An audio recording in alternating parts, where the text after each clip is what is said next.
Welcome to Sissy Fantasy World, where every story sparkles. Don't forget to subscribe for more magic. The first thing I remember is the quiet of her apartment, a strange, almost sacred stillness that felt heavier than any classroom or library I had ever been in. I had been sent here under the guise of a private lesson, my tutor promising to help me straighten my posture, refine my demeanor, and correct years of slouching that I had learned to accept as part of myself. I thought it would be ordinary, mundane, nothing more than exercises and verbal reminders. I was so very wrong. The second I stepped inside, I realized she had orchestrated the space with a precision that unsettled me. The furniture was arranged not for comfort, but for observation. Mirrors lined one wall, reflecting every inch of the room. A faint perfume lingered in the air, sweet, floral, unfamiliar. It wasn't just a lesson, it felt like initiation. "Close the door, please," she said softly, yet there was no mistaking the authority in her voice. I obeyed, heart thudding in my chest, and a shiver of unease ran down my spine. My eyes were drawn to the clothing rack in the corner. Satin, lace, and something rigid hung there. She noticed my glance. "That's not for you to touch," she said, smiling faintly. "But soon it will be." I swallowed hard, unsure why the words made my stomach twist. Soon, she told me, I would understand why my body needed guidance, why I could no longer rely on slouched shoulders, unsteady balance, and the awkward, hidden posture that had been my armor for so long. The lesson began simply, with stretches, deep breathing, and the correction of my back. Each adjustment her hands made was precise, almost intimate, and each time she gently straightened my shoulders, I felt an odd mixture of embarrassment and something I couldn't name, fluttering in my chest. "You're tense," she murmured, running her fingers along my spine. "That's natural, but you're going to learn how to carry yourself differently, beautifully, if you let me guide you." Then came the moment I wasn't prepared for. She reached for a bustier, black satin, intricate lace, with steel boning that caught the dim light of the room. My heart stuttered. "You'll wear this," she said. "It will help correct your posture, and in time, it will help you understand yourself in ways you cannot yet imagine." I froze. The idea of wearing her clothing, something so intimate, so feminine, made every nerve in my body tense. My fingers twitched at my sides. She noticed. "You're scared," she said softly. "That's good. Fear is part of learning, part of transformation." I could feel my face growing hot. I had always prided myself on rationality, on keeping control of my body, of my mind. But there was no control here, only the overwhelming awareness that I was standing at the edge of something unfamiliar, a lesson in posture that was already teaching me about so much more. As she fitted the bustier around me, tightening straps and adjusting steel boning, I felt the first tangible shift in my body. My spine aligned, shoulders pulled back, chest lifted. The sensation was foreign, both painful and oddly exhilarating. Each breath required focus. Each movement reminded me that my body was no longer mine alone. I looked into the mirror, expecting to see myself, the boy I had always been. But the reflection was strange. Feminine curves hinted beneath the structured garment, shoulders narrower, stance elongated. My eyes widened, and I realized that even the posture lesson was becoming a lesson in identity. "Look at yourself," she said, voice calm, commanding. "See the person you can be if you allow me to guide you." I wanted to step back, to retreat into the comfort of my old life, my old reflection. But I couldn't. Something about the gaze from the mirror, the combination of my tutor's gentle authority and my own shifting awareness, held me captive. "Tomorrow," she said, "we begin the next phase. By the end of the week, you will understand why posture is only the first step." I left that day shaken, unsure if I was frightened, thrilled, or both. Every step I took home felt different, my muscles aching, my shoulders holding themselves straighter than ever before. And all the while, the image of myself in that bustier haunted the edges of my mind. I didn't know it then, but that private lesson would change more than my posture. It would unravel my perception of myself and weave me into someone I never knew I could be. The next morning, I arrived at her apartment with a strange mixture of anticipation and dread. My body still remembered the bustier, the way it had reshaped me, stiffened my spine, lifted my chest, and made me acutely aware of curves I had never possessed. Every step felt heavier, more deliberate, as if my muscles were already adjusting to a new, unfamiliar architecture. She greeted me at the door, smiling in that calm, precise way that made me feel like I had been expected to arrive not as myself, but as something else entirely. "Good morning," she said. "Are you ready to continue?" I nodded, though my throat was tight. Ready, that was a relative term. The session began with balance exercises. At first, it seemed innocent enough, walking heel to toe across a narrow line on the floor, standing on tiptoe for several breaths, shifting weight between feet while holding my arms aloft. But even these mundane movements carried a subtle power. Each time she corrected my stance, sliding her hands gently along my back or adjusting my hips, I felt an intimate intrusion I couldn't name. My body was bending to her will, my mind reluctantly following. "Good," she murmured, tracing a finger along my collarbone. "Notice how straight your spine feels. Notice how much more graceful you can become when you allow your body to cooperate." Grace, that word had never meant much to me before. Now it felt like a command, an expectation. And yet, I couldn't deny the thrill in feeling myself elongate, in watching my shoulders relax into a new alignment, in sensing my chest subtly lifted even without the bustier. By mid-session, she retrieved it again, the black satin bustier with steel boning. She held it out, her fingers delicate yet firm. "You will wear this again," she said. "Posture isn't just taught, it is felt. You must live in it." I hesitated, the familiar flush of heat rising to my cheeks. Wearing her garment again was a private surrender, a crossing of boundaries I had never imagined. But the way she looked at me, patient, precise, and unwavering, left no room for refusal. As she fitted me into it, adjusting each strap and fastening the hooks at the back, I felt my spine straighten further. Pain and pleasure intertwined, the taut steel biting slightly against my skin while my shoulders were pulled back elegantly. My reflection in the mirror became more pronounced, more foreign. The subtle curve of my torso, the tension in my back, the lifted chest, it all whispered that the lesson had moved beyond posture. She guided me to the large mirror, hands still resting lightly on my waist. "See yourself," she instructed. "Not as you were, not as you think you are. See yourself as someone who can carry herself completely." I stared, and in that reflection I glimpsed someone unfamiliar, someone delicate, upright, and undeniably feminine. My own eyes were wider, startled by the shape of my body. Every small adjustment, every stretch, every steel-boned embrace had begun reshaping not only my posture but my identity. She handed me a brush. "Hair matters as much as posture. Every detail counts. You will learn to embody grace entirely, from how you stand to how you move and how you present yourself to the world." I brushed my hair, long strands falling across my shoulders, and felt a flutter of self-consciousness. Could I really become this person she was molding me into? The thought made my heart pound, a mixture of fear and something curiously intoxicating. The remainder of the lesson introduced subtle movement exercises, turning at the waist instead of the shoulders, lowering my gaze at specific intervals, placing my hands gently on my thighs while walking, and holding my posture even while seated. Each instruction was meticulous, almost obsessive in its precision. Each correction brought a pang of embarrassment and a spike of exhilaration I couldn't name. By the end, my legs ached from holding themselves differently, my spine felt unfamiliar yet proud, and my chest ached slightly from the steel of the bustier. But my mind buzzed. I was exhausted, yes, but also unnervingly aware of how much I had changed in just a few hours. Before I left, she said quietly, almost as a warning and a promise. "Tomorrow, we will begin shaping your voice. Posture is just the beginning. Every movement, every breath, every note you speak will be part of your transformation. And I promise you, once you begin, you cannot unlearn it." Walking home, every step felt heavier with awareness. My muscles remembered the steel and the stretch. My reflection in shop windows startled me with its unfamiliar angles and curves. I wasn't sure I liked it yet, but I couldn't stop thinking about it either.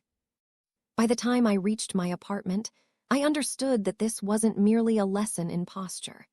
It was the first step in a transformation that would ripple through every aspect of my identity, challenging everything I thought I knew about myself. And though I couldn't yet name the sensation fully, a flicker of anticipation, nervous, thrilling, and terrifying all at once, had taken root in my chest. The next lesson began with silence. I arrived at her apartment, my nerves taut, my body still carrying the memory of the previous day's exercises. I felt exposed in a way I couldn't articulate, not merely in physical terms, though the steel-boned, bustier, and corrected posture lingered in my muscles, but in a more subtle, intimate sense. She had begun to reach into the corners of my self-perception, rearranging not just my body but my understanding of it. She greeted me with the same serene smile, but her eyes were sharper, more observant than ever. "Good morning," she said. "I hope you've reflected on yesterday's work. Did you notice how your body responded?" I nodded cautiously. "Yes, I think so. It's different." She gestured toward a small table where various objects were laid out, mirrors of different sizes, a ruler, a soft brush, and a set of elegant ribbons. I couldn't yet place the purpose of these items, but there was no mistaking that this lesson would not be ordinary. "Today," she said, "we begin understanding the mind-body connection. Posture is not only what others see, it is how you feel about yourself, how you inhabit the space around you. Every adjustment, every movement will inform your presence. Your posture is the skeleton of your identity." Her words sent a shiver down my spine. Identity. That word felt heavier than any of the physical corrections I had endured. I opened my mouth to speak, but she raised a finger gently. "Observe first, feel first, speak later." She guided me to the central mirror, a full-length frame that reflected every inch of me. I tried to focus on my stance, on the subtle corrections of my shoulders and hips, but my eyes kept drifting to my chest. The memory of the bustier pressed against my skin, rigid and unyielding, made my heartbeat quicken. My reflection was unfamiliar, delicate yet firm, upright yet restrained, the shape of someone I had never known myself to be. "Do you see her?" she asked softly. "The one you are becoming?" I think so," I murmured. My voice sounded strange in my own ears, caught between hesitation and awe. She handed me a ribbon. "This will help you understand alignment. Tie it loosely around your waist and notice the subtle shifts as you move. Every adjustment teaches you awareness." I did as instructed, feeling the soft silk against my fingers. Each movement, bending slightly, turning my head, lifting my arms, made me conscious of curves I had ignored, of balance I had never considered. Every subtle correction from her eyes, every whispered instruction, drew me deeper into awareness of my body as a vessel of something entirely new. Then she brought out a new tool, a small, handheld mirror. She positioned me so I could see myself in multiple angles simultaneously. "Look closely," she said. "Observe without judgment. This reflection is not your enemy." I hated it. I hated the way my reflection seemed softer, more fluid, more undeniably feminine. I hated the flutter in my chest, the way my stomach clenched at the unfamiliar curves. But I couldn't look away. "Good," she said, noticing my hesitation. "Resistance is natural. You are learning more than posture. You are learning awareness of your own potential." We spent the next 2 hours on subtle movements, rolling shoulders, shifting weight gracefully, stepping lightly while holding the ribbon around my waist. Every exercise forced me to confront my body in a way I had never imagined. I felt awkward, vulnerable, and self-conscious, yet also exhilaratingly aware of the control and elegance being instilled in me. At one point, she instructed me to sit, cross-legged, hands resting softly on my knees. She guided my spine upright, pressing gently on my shoulders until they aligned perfectly with my hips. My breathing felt forced at first, then natural. I closed my eyes, noticing a new sense of balance and tension between strength and poise. "You are beginning to inhabit your body differently," she said. "Do you feel it?" I think so," I admitted. "Good," she whispered. "The mind follows the body leads the mind. Each correction, each adjustment, each garment, and each subtle instruction will continue shaping not just your posture, but your perception of yourself. You are being rewritten, not into someone else, but into who you were meant to see in the mirror. Her words cut through me. I didn't know if I wanted to be rewritten. Part of me resisted, clinging to the familiar, clumsy, awkward self I had carried for years. But another part, one I had never fully recognized, stirred with curiosity, fascination, and a strange longing. By the time the lesson ended, my legs ached, my back felt alien yet proud, and my heart raced with a cocktail of embarrassment, fear, and anticipation. I left her apartment walking taller than I had ever walked, each step a subtle reminder that I was changing. Every passerby, every shop window reflection felt like a mirror, reflecting not just my physical posture, but the uneasy stirrings of a new identity. That night, as I lay in bed, I found myself replaying the lesson over and over. The ribbon around my waist, the mirrors, the precision of her touch, every moment haunted me. A strange mixture of fear and thrill settled into my chest. I realized I was no longer just a student learning posture. I was a participant in a transformation that reached far beyond physical correction. And in the quiet darkness, I whispered to myself, who am I becoming? I didn't have an answer, but I knew one thing: I was already halfway there. I arrived that afternoon feeling an unfamiliar tension, a mix of dread and anticipation that clung to my muscles and made my chest tighten. The memory of the previous lessons haunted me, the bustier, the mirrors, the ribbons, and yet a strange thrill ran under the surface, compelling me to continue. My tutor greeted me with the same composed smile, but there was a glimmer in her eyes, something patient and exacting, like a sculptor preparing to reveal the next phase of her work. "Welcome back," she said softly, but her voice carried weight. "Today, we refine your alignment further and introduce elements that will affect not only how you stand, but how you inhabit the space around you." I followed her into the lesson room, muscles coiled and tense.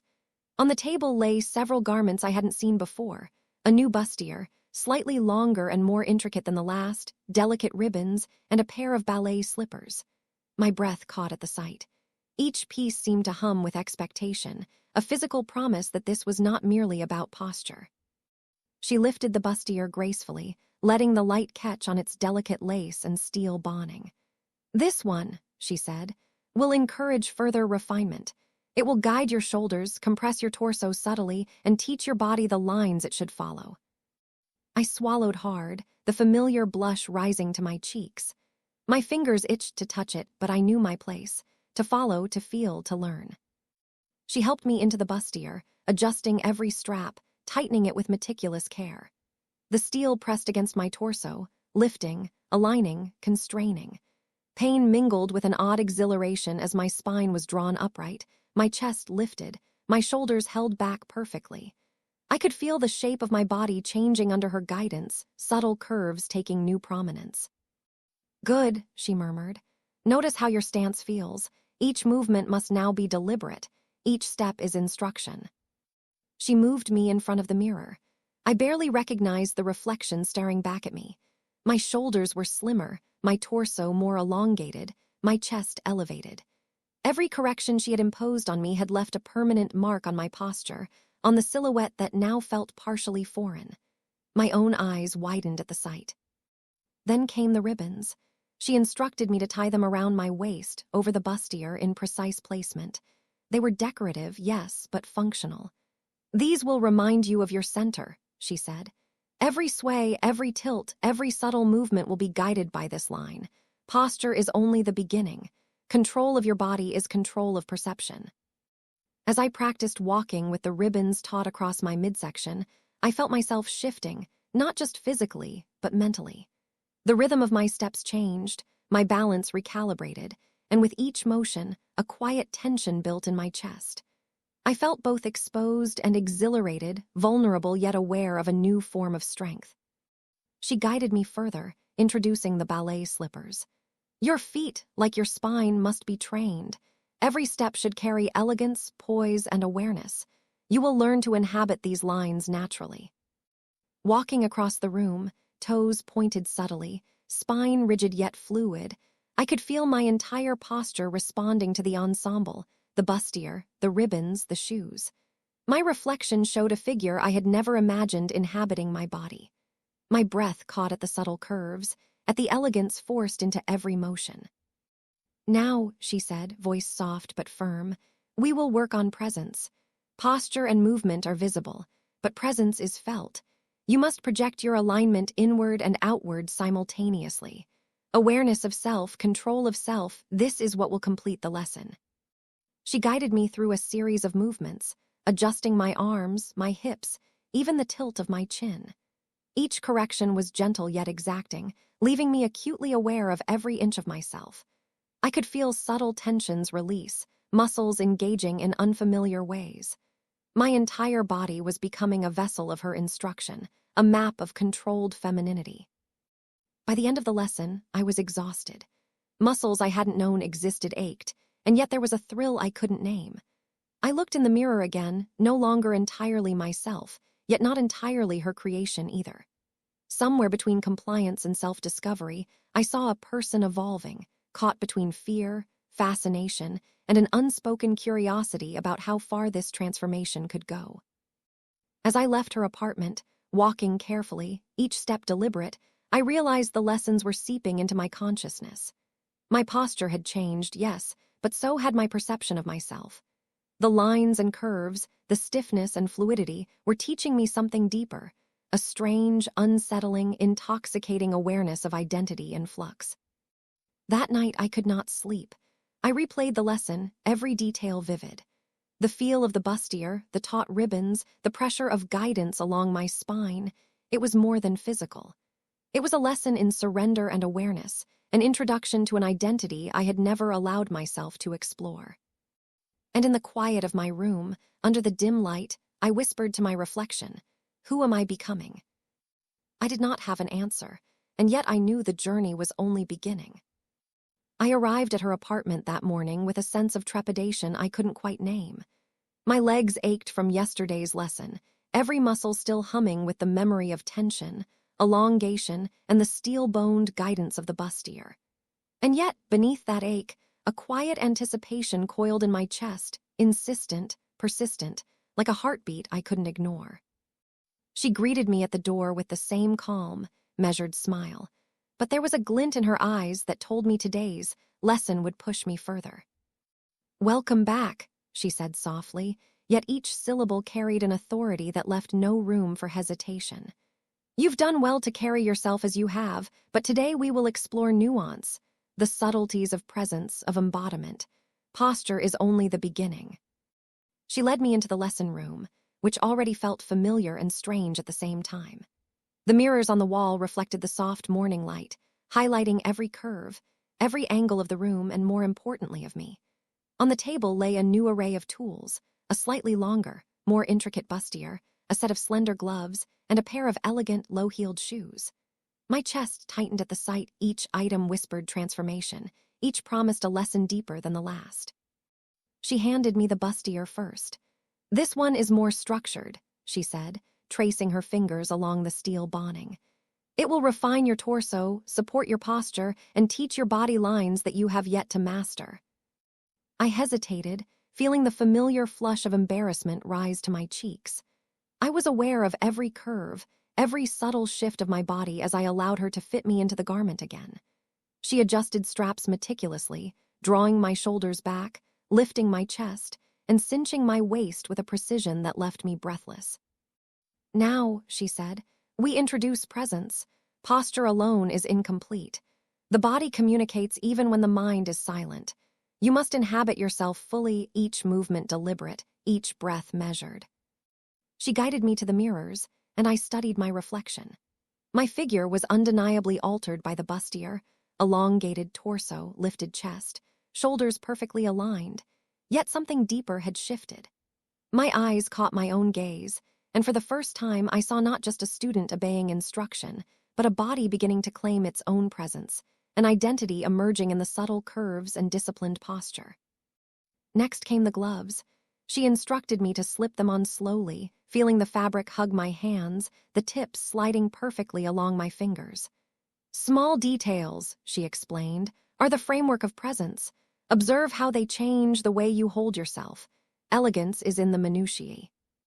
I practiced subtle gestures, raising a hand, adjusting my hair, resting it lightly on my thigh. Every motion was deliberate, every correction measured. Her hands would occasionally hover near mine, guiding a wrist, straightening a finger, aligning the angle of my shoulders. Each touch, gentle yet authoritative, drew awareness deeper into my consciousness. I was learning not just how to stand, but how to exist differently. The shoes came last. Low-heeled, elegant, forcing me to adjust my center of gravity. Each step was deliberate, weighted, and yet surprisingly graceful. I felt muscles engaging in ways they had never before, a constant negotiation between stability and poise. Walking across the room, turning, pausing, I could feel the subtle shifts in my stance as the ensemble, bustier, gloves, shoes, worked in harmony to reshape not only my body, but my awareness of it. "Good," she said softly, watching me carefully. "Notice how your presence communicates before words are spoken. Each gesture, each alignment tells a story. You are learning to narrate your own form." I could feel a strange tension building inside me, part pride, part embarrassment, part something I couldn't yet name. Each correction, each gentle adjustment reminded me of the power she held, the intimacy inherent in her guidance, and the inescapable allure of this transformation. By the end of the lesson, my body ached with exertion and unfamiliar posture. My mind buzzed with every detail, the steel of the bustier, the silk of the gloves, the shifting weight of the shoes. But I also carried something else, a flicker of recognition, a fragile awareness that beneath the guidance, beneath the structure, I was beginning to feel at home in this new form. Walking home, each step deliberate, I couldn't stop replaying the lesson. Every adjustment, every touch, every mirrored reflection haunted me. My reflection in shop windows startled me, elongated, aligned, unfamiliar, yet a part of me thrilled at the sight. And in the quiet of my room, I traced my fingers along my chest and shoulders, still aching from the steel, still tingling from the awareness her guidance had instilled. I whispered into the dim light, "Am I afraid of who I'm becoming, or have I been waiting for this all along?" I didn't know the answer, but I knew the path was only growing clearer, the lessons only more consuming. The morning air was crisp as I made my way to her apartment, and yet the chill didn't touch the fire that had settled in my chest. My body still remembered the lessons of the past days, the rigid guidance of the bustier, the delicate tug of the ribbons, the subtle pressure of gloves shaping each movement.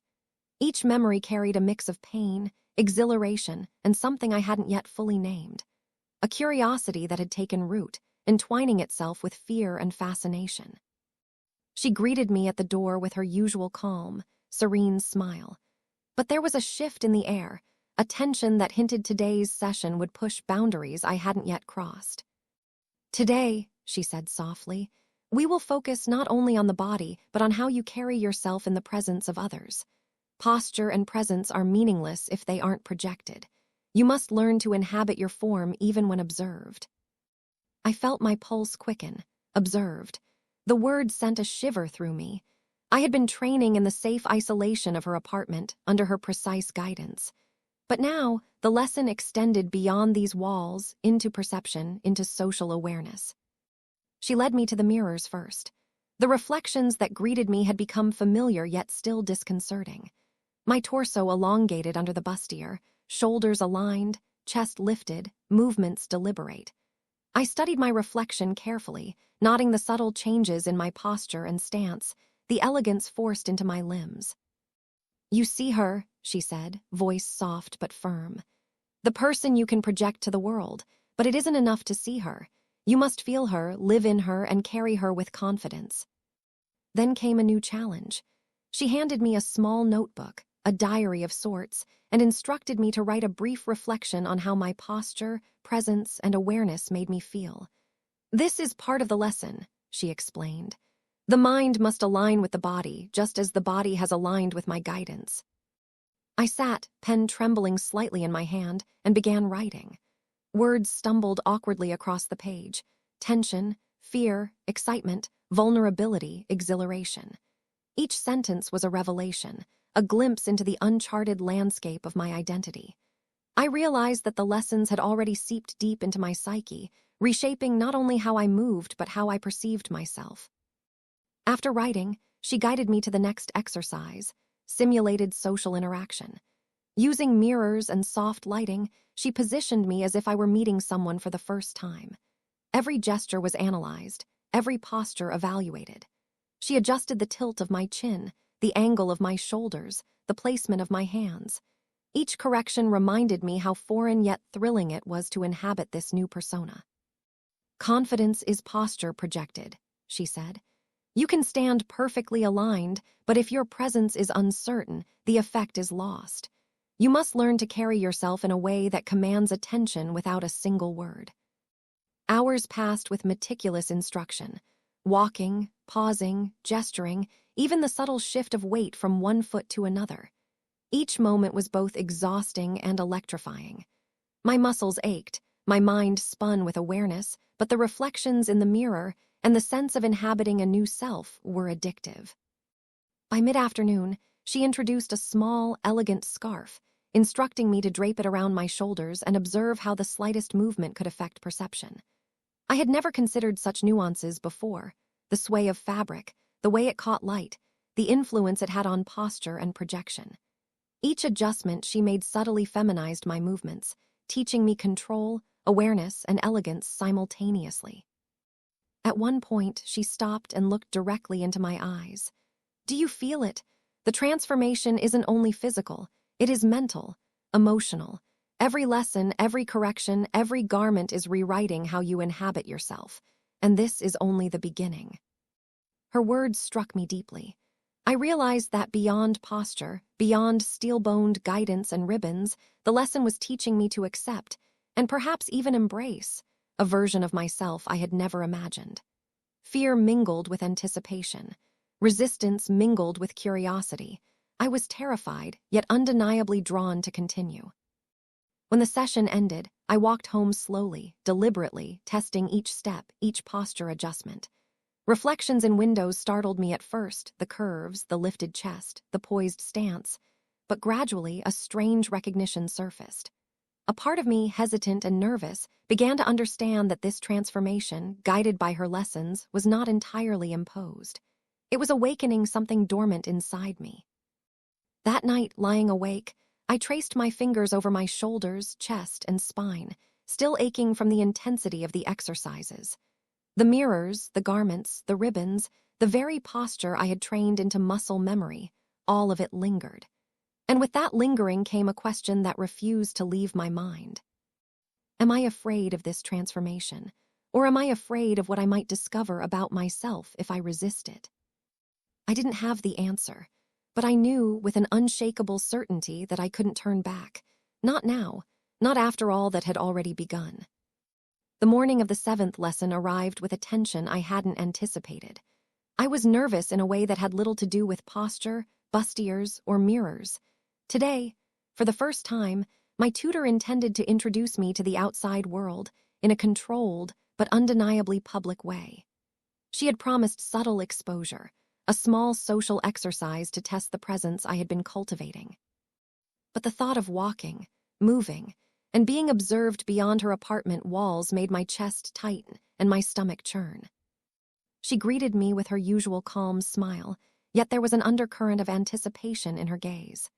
"Today," she said softly, "we measure the lessons not just in mirrors or reflections, but in reality. You will carry yourself into the world subtly, deliberately, with awareness. Each glance, each step, each gesture will be part of your education." I followed her quietly, trying to steady the rapid pulse in my chest. The bustier was in place, the ribbons secured, gloves slipped on, and shoes laced carefully. Every inch of my body was aligned, taut, deliberate, and yet my heart refused to settle. This was the first time I would project my new posture and presence outside the safety of mirrors, into a space that could not be fully controlled. She led me to a nearby cafe, modest and quiet, but enough to provide real observers. She instructed me to walk in with careful steps, letting my posture naturally guide the rhythm. My legs felt unfamiliar beneath me, each step deliberate, each sway subtle. The mirror in my mind, the one I had grown used to in her apartment, now existed in fragments. Reflections in glass, shifting shadows, the occasional glance of a passerby. "Good," she whispered. "Now hold yourself, shoulders back, chest lifted. chin slightly elevated. Observe the reactions, not to manipulate them, but to become aware of the effect you have. Presence is perception. I tried. My heart raced, my muscles protested, but I moved as she instructed. Each step was an internal negotiation. Control and surrender, fear and exhilaration, embarrassment and pride. I caught a reflection in the window, a body upright, elongated, poised. The person looking back at me was both mine and not mine. I felt a flutter of identity crisis alongside an unexpected thrill. She guided me to a small table near the window and instructed me to sit. Every movement was deliberate, crossing my legs, placing my hands softly on the table, adjusting the tilt of my head. I was acutely aware of every curve, every tension, every line shaped by steel and guidance. A few patrons glanced my way, indifferent but observant enough to trigger my self-consciousness. My tutor's presence beside me was reassuring and commanding simultaneously, a tether to the lesson, a reminder that I was under scrutiny, yet protected. "Notice," she said softly, "how your body communicates without words. Posture, poise, and presence are more powerful than speech. You are narrating who you are." I tried to focus on that, but my mind was a whirlwind. Curiosity, fear, fascination, shame, pride. Each breath, each micro-adjustment reinforced a strange, almost intoxicating awareness that I was inhabiting a new identity in the presence of others. After what felt like hours but was only minutes, she stood and guided me out. "Well done," she said. "You maintained alignment, awareness, and presence, but the lesson is not over. Public perception will challenge you, test your composure. And it is in those challenges that transformation solidifies." Walking home, each step deliberate, I noticed every mirror, every window, every reflective surface along the way. My reflection startled me at first, then fascinated me. Each angle, each curve, each line seemed more familiar yet undeniably foreign. I was starting to inhabit a self I hadn't recognized, a self that demanded awareness, poise, and control. That night, I lay in bed, exhausted and exhilarated.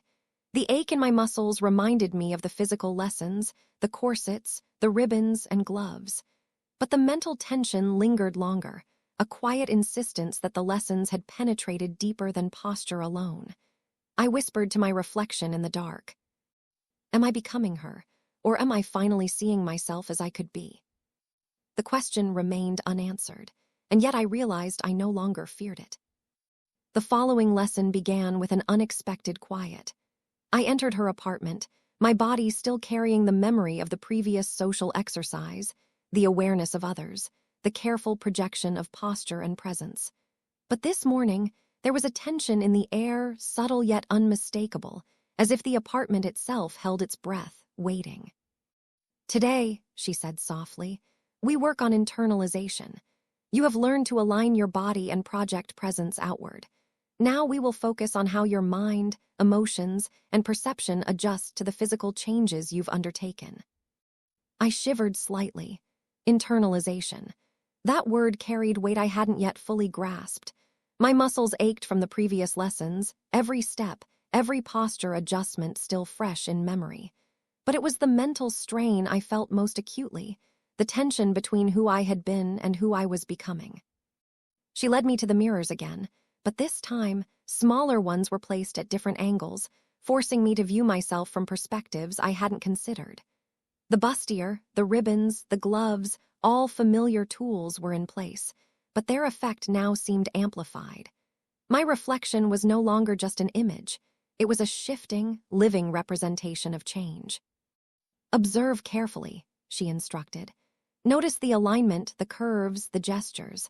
Now notice the reactions these provoke in your perception of yourself." I stared, almost entranced.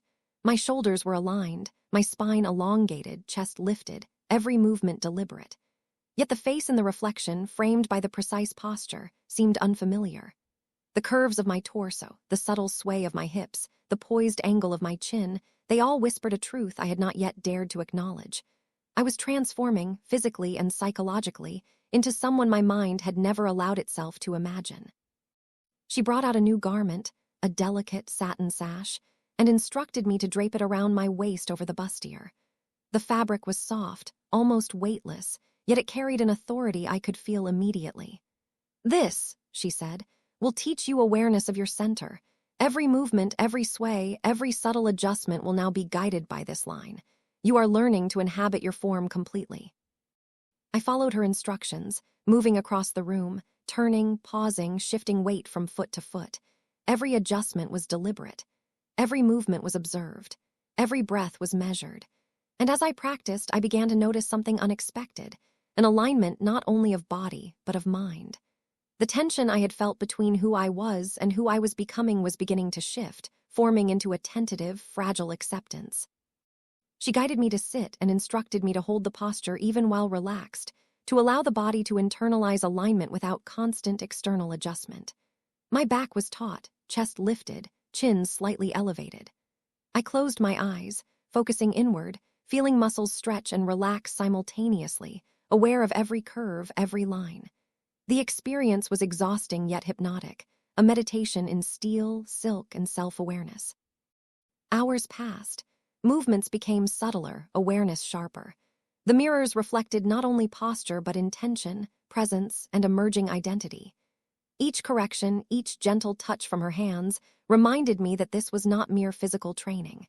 It was psychological, a reshaping of perception, a redefinition of self, an internalization of femininity I had never dared to explore. At one point, she stopped and looked directly at me. "Do you feel it?" she asked softly. "The integration of body and mind, posture and identity, presence and perception." I nodded, though my voice caught. I think so," I admitted. The truth was, I felt exhilarated and terrified at once. A part of me clung to the past, to the familiar awkwardness, the slouching, the boy I had been. But another part, a trembling, excited, curious part, was beginning to emerge, captivated by the awareness, the elegance, the control. By the end of the session, I was physically drained but mentally alert, my mind buzzing with the complexity of what had been introduced. The mirrors, the garments, the precise exercises, all had woven together, shaping both body and perception, teaching me to inhabit myself differently, more deliberately, more completely. Walking home, each step felt more natural, more aware. My reflection in shop windows startled me less now. I began to recognize the emerging contours of the person I was becoming, deliberate, upright, poised, undeniably feminine yet undeniably me. That night, lying in bed, the ache in my muscles was a reminder of physical exertion. But the tension in my mind lingered, a quiet insistence that the transformation was no longer external, it had seeped inward. I traced my fingers along my shoulders, chest, and waist, feeling the subtle curves, the taut alignment. I whispered to myself in the dark, "I am changing. Am I afraid? Or am I beginning to understand who I truly am?" The question hovered unanswered, but the fear was tempered now with fascination. I was no longer resisting the transformation. I was beginning to live it. The morning was quiet, almost eerily so, as I approached her apartment. The lessons had begun to feel like a second skin, the tight embrace of the bustier, the deliberate sway of my hips, the delicate placement of ribbons and gloves, yet today's session carried an unspoken weight, a sense that we were moving toward culmination. My legs trembled slightly under the anticipation. My chest rose and fell with a nervous rhythm that matched the tight coil of tension in my stomach. She greeted me at the door with her usual composed smile, but there was a subtle sharpness in her gaze that suggested the lesson ahead would be more demanding than any before. "Good morning," she said softly. "Today, we will integrate all you've learned: posture, presence, awareness, and internalization. Every correction, every garment, every exercise will converge into a single, comprehensive lesson. You are prepared, but it will challenge you fully." I nodded, swallowing the lump in my throat. Prepared. That word felt both true and impossibly distant. Every muscle in my body still remembered past lessons, but the challenge now extended beyond posture or elegance. It was about embodying myself in a way that required vulnerability, focus, and courage. Inside the apartment, she laid out the tools. The new bustier, slightly longer and more intricately boned than previous ones, ribbons in a delicate pastel silk, gloves that extended halfway up my forearm, and a pair of elegant ballet flats with slight, supportive arches. Each item seemed to hum with anticipation, a physical promise of transformation. She guided me into the bustier first. Her hands were precise, adjusting every strap, tightening just enough to lift my chest, align my shoulders, and elongate my torso. The steel pressed gently but firmly against my ribs, reminding me with every breath that I was no longer just practicing. I was being reshaped. I felt the familiar ache of stretched muscles, combined now with a subtle awareness of how my body was integrating the corrections, almost as if the lesson was embedding itself into bone and sinew. "Observe yourself," she said, gesturing toward the mirrors that lined the room. "Notice alignment, presence, and posture, but notice more than the body. Notice the mind inhabiting this form. Awareness is what separates repetition from embodiment." I stared at my reflection, noting the refined angles, the lifted chest, the subtle sway of my hips, and the elegance forced into my posture. Yet this time, it wasn't just novelty or discomfort I felt. There was an unexpected familiarity, a recognition that perhaps I had been waiting for this form all along. My face in the mirror, framed by precise posture and delicate gloves, seemed both foreign and intimate. It was a reflection of someone I was finally beginning to understand, not merely a student of transformation, but a participant in it. She added the ribbons, tying them with careful attention around my waist. Every movement, every subtle gesture is guided by these lines. You will practice walking, turning, pausing, and gesturing, allowing awareness of your center to dictate motion naturally. Posture is meaningless without control. I practiced, shifting weight, pausing, extending arms gracefully, each movement deliberate, each subtle sway corrected under her careful observation. My muscles ached, my spine protested slightly under the restraint of the bustier, yet I felt a strange exhilaration in the challenge. Every adjustment made me more aware of my body and the emerging presence I was beginning to inhabit. Next, she guided me through a series of exercises combining motion and mindfulness. Walking across the room, I practiced subtle tilts of my head, gentle hand placements, and poised gestures. She corrected, adjusted, guided, and sometimes only watched silently, letting me internalize each subtle refinement. I felt my awareness sharpen with every repetition. Each step, each sway, each breath became a lesson in presence, a delicate negotiation between control and surrender. Hours passed. Muscles burned, spine ached, yet my mind was hyper-aware. Mirrors reflected every angle, every subtle shift, every delicate sway, reminding me that this was more than posture. It was a complete integration of body, mind, and awareness. I began to feel something new, a tentative pride in the form I was inhabiting, a fragile but undeniable ownership of my own presence. By late afternoon, she introduced a final reflection exercise. She had me sit on a low stool, bustier and ribbons in place, and held a handheld mirror up. "Observe closely," she said. "See the entirety of your form. Observe alignment, posture, presence, and then observe yourself as a whole, body, mind, and awareness intertwined." I stared, breath-catching. The reflection staring back was no longer just a stranger. It was someone I could recognize.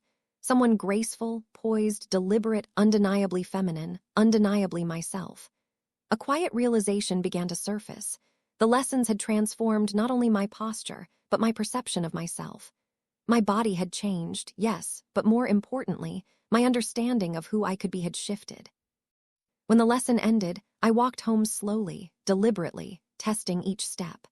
My reflection in shop windows startled me at first, then intrigued me, then finally, gradually, felt familiar. I realized I was beginning to inhabit this new form, integrating presence, posture, and self-awareness into a seamless whole.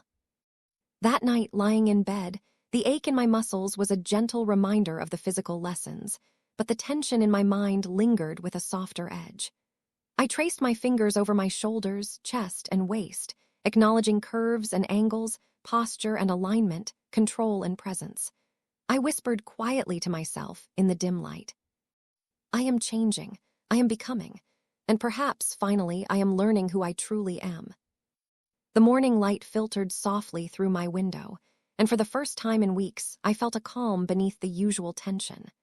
The lessons, the bustiers, the ribbons, the mirrors, the deliberate movements, everything had led to this day. Today's session with my tutor was not just another lesson. It was the culmination, the final chapter of a journey I hadn't even known I had begun. I arrived at her apartment, heart pounding with anticipation, but this time it was different.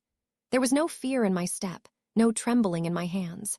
Instead, a quiet resolve had taken root, the kind that comes from knowing you've walked a long path and emerged changed. She greeted me with her usual serene smile, but there was warmth in her eyes, approval that wasn't verbalized but deeply felt. "Today," she said softly, "we integrate everything. Posture, presence, awareness, self-perception. You have learned to inhabit your body, but now you will learn to inhabit yourself fully. The final lesson is understanding who you are when all tools are removed, when only you remain." I nodded, feeling a flutter of excitement. This was no longer about steel-boned bustiers or silk ribbons. It was about me, the culmination of every correction, every adjustment, every carefully guided step. We began with posture and presence, as always. She had me stand in the center of the room, bustier and ribbons in place one final time. I held my spine upright, shoulders back, chest lifted. Every muscle, every fiber seemed to know its place. And yet, this time, the movements felt natural, effortless, integrated. I wasn't forcing myself to be someone else. I was inhabiting a form I had gradually recognized as my own. "Notice," she said, her voice gentle but deliberate, "how your body now aligns without conscious thought. This is no longer imposed. This is internalized. You are aware but not restricted. You are present." I moved through a series of motions she guided me through, subtle turns, graceful steps, poised gestures, and for the first time there was no tension beneath the elegance. No fear, no embarrassment, no hesitation. My reflection in the mirrors that had once startled me now felt familiar, comforting even. Then came the final challenge. She removed the bustier, ribbons, and gloves, laying them neatly on the table. "Now," she said softly, "you are yourself. No tools, no corrections, no external guidance. Only awareness and presence remain." I froze for a moment, my chest tightening. The absence of structure was disorienting. Yet, as I lifted my chin and straightened my shoulders naturally, I realized something profound. The lessons were no longer external. They had become part of me. My posture, my awareness, my presence, all were now integrated. I could feel the balance of my torso, the alignment of my spine, the subtle sway of my hips, every motion deliberate yet effortless. She guided me through a final series of exercises, walking, turning, pausing, gesturing. But this time, I did not rely on the bustier, the ribbons, or the gloves. Each movement was instinctive, fluid, precise. I felt strength, grace, and ownership in every step. Every gesture carried confidence, elegance, and authenticity. Then she handed me a mirror, a small handheld one, and gestured for me to observe myself. I stared, breath catching. The person in the reflection was fully me, poised, graceful, aware, undeniably feminine yet wholly my own. Every curve, every line, every posture correction merged seamlessly into an identity I had come to recognize, accept, and finally embrace. "I see her," I whispered, voice trembling. Not a stranger, not a construct, not a borrowed form, but me. Fully, wholly, undeniably me. She smiled. "Yes, she is you. All that was imposed, all that was taught, has become internalized. You have learned not just to inhabit a body, but to inhabit yourself fully. That is the essence of transformation." I let out a long breath, a mixture of relief, exhilaration, and quiet pride. My journey had been long, painstaking, and at times uncomfortable, but it had brought me here. To alignment, to awareness, to acceptance. The ache in my muscles was now a memory, the tension in my mind replaced by clarity and self-recognition. Walking home later, each step deliberate yet effortless, I realized I no longer glanced nervously at my reflection. I moved with awareness, elegance, and confidence. I had learned the lessons of posture, presence, and perception, but more importantly, I had learned the lesson of self-acceptance. That night, in the quiet of my room, I looked in the mirror one last time. I traced my fingers over my shoulders, chest, waist, and spine. I whispered softly, almost reverently, "I am her. I am myself. I am complete. For the first time, there was no hesitation, no fear, no uncertainty. Only a profound, peaceful recognition of who I was and who I had become. The journey had ended, but the awareness, the posture, the presence, and most of all, the self would remain with me always.